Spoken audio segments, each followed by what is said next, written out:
तर तुम्ही कधी बिना फोडणीची चिकनची भाजी खाल्लेली आहे का?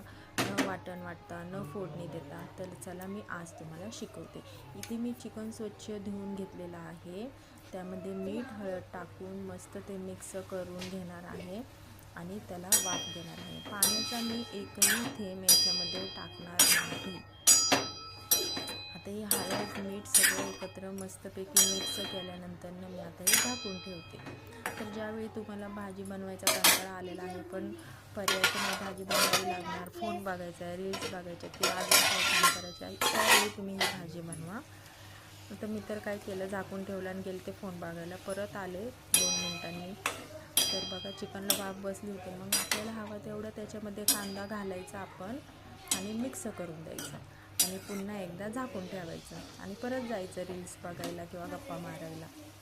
त्यानंतर परत यायचं 4-5 मिनिटांनी. हवं तेवढं आपल्याला याच्यामध्ये तेल सोडून द्यायचं. ही पूर्ण भाजी आपल्याला बारीक गॅसवर बनवायची आहे.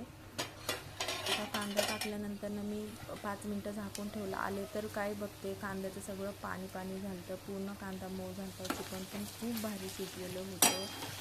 ही भाजी जर तुम्ही खाल्ली ना, कोणी म्हणणारच नाही चिकनची भाजी. काय मटनचे पीस असतात ना, तसेच लागतात हे.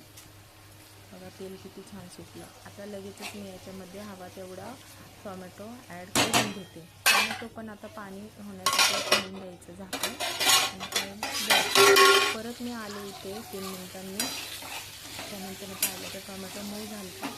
मग त्याला मस्त मी मिक्स करून घेतलं आणि आता पुन्हा ह्याला वाफ द्यायला मी ठेवून देते. गॅस मी वाढवलेला नाही आहे, गॅस माझा बारीकच आहे. आता मी बघते, चला टोमॅटोचं पाणी झालं. चला झाकण खोलूयात आणि पाहूयात. तर हो, टोमॅटोचं पूर्णपणे गाळ झालेला आहे. आता इथे तुम्हाला हवे ते सगळे तुम्ही मसाले याच्यामध्ये टाकू शकता. मस्त मिक्स करायचं, म्हणजे ते खाली जे तेल सगळं सुटलेलं आहे ते सगळं त्या मसाल्यामध्ये मिक्स झालं पाहिजे. आता इथे आपण लगेच तुम्हाला हवं तेवढं रश्श्यासाठी तुम्ही पाणी ह्याच्यामध्ये घालू शकता. एक वाफ दिल्यानंतर 1-2 मिनटाचीच फक्त, नाही तर मसाला करपेल. ॲक्च्युली करपत पण नाही. आता हवं तेवढं पाणी घालायचं. आता काय होणार आहे, आपण वाफेवरती शिजवल्यामुळं चिकनमध्ये खूप छान फ्लेवर मुरलेला आहे, कांद्याचा, हळद मिठाचा, टोमॅटोचा, मसाल्याचा. आता ते फ्लेवर सगळे ह्या रश्श्यामध्ये आपले हळूहळू उतरतात आणि त्याच्यामुळे ते पीस, तो रस्सा बापरे अप्रतिम लागतो. बघा, कोण म्हणेल की ह्याला न वाटण वाटता न फोडणी देता केलेली भाजी आहे, तरी पण त्याला किती आलेली आहे.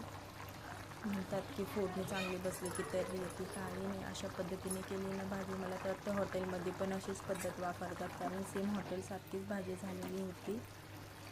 तुम्हाला हवं तेवढं तुम्ही याच्यामध्ये पाणी घालू शकता. मस्त भाजी लागते. भातासोबत खा किंवा भाकरीसोबत चुरून खा.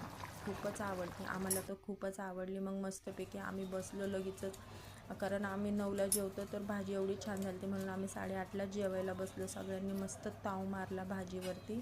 बघा ही भाजी, कलर किती छान आला आहे. तर चला आम्ही खातो आता मस्त.